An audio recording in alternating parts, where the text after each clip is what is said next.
guys, it's Drawlaw here, and it is officially Halloween time. Today I have with me this illustration of a cat and a cute little witch that I'm super excited to start and color.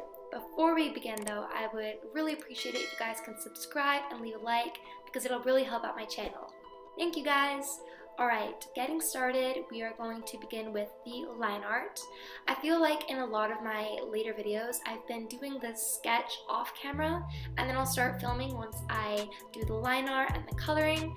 And I feel like the reason for that is because when I'm not sketching on camera, I can do more details and I don't know, I can take more time and I don't need to feel as rushed because I'm filming. So that's why I do that. This witch that I designed here, I did use a reference for her, or at least I think I used a couple different references, but I changed it up from whatever I was looking at enough where I think that I can call it my own drawing. I also did give her a cute cat character, which wasn't any of the references. I feel like I did mess them up later on though, but we'll get to that later.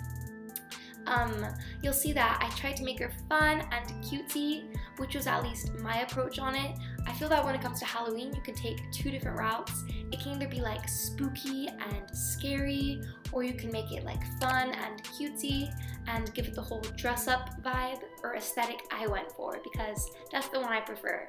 I feel like, I don't know if you guys know this at least, but I hate the horror genre. I do not like scary movies at all, or just scary stuff in general. So I try to make that reflect my drawings because I know I would prefer like a cutesy kind of witch over a scary one.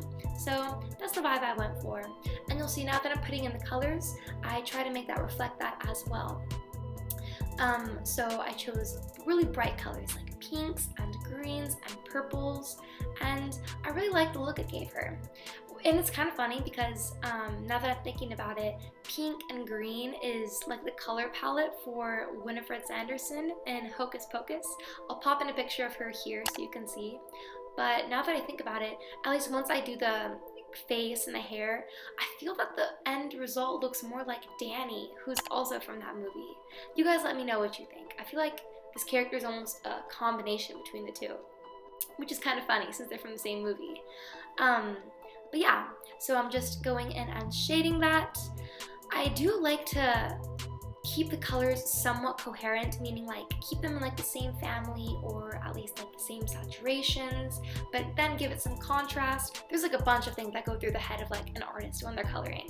Like make the colors similar enough they look good together, but different enough so that there's variation in the drawing, which I do try to do here. Like I put some pink in the top for her hat, but I also put pink on her stockings, and I put some pink in the middle, and that kind of helps to tie in the drawing.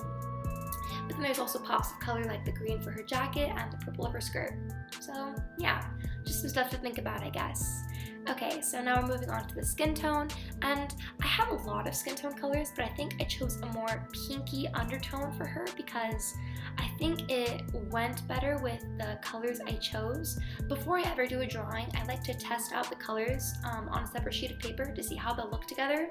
So I think I tested these out and I like the way they look together at least, so I chose them.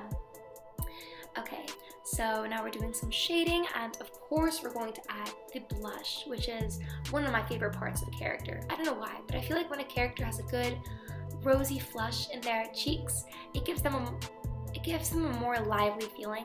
I don't know, maybe it's just me. But yeah, now I'm doing her lipstick, which I chose a magenta color. Normally I like to keep things pretty toned down for the face, even the blush, even though I love the blush. I still don't overdo it at all because I like to keep the face pretty plain. That way I can add more stuff to the outfit and it won't look too like there's too much stuff going on, too much chaos. Yeah, I did add some color to the face too with the lipstick and stuff, and I think it was a good addition because I don't know, considering this is a Halloween time, she's getting dressed up, why not, right? It adds more funness to it. So that's what I want to. Funness? Is funness even a word? I don't know what I just said. Okay, continuing on. Now we are doing the broom.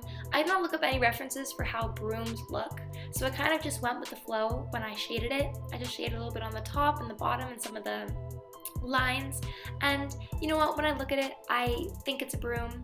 I know it's not perfect, but I was too lazy to look up a reference, so I just colored it how I thought a broom would look.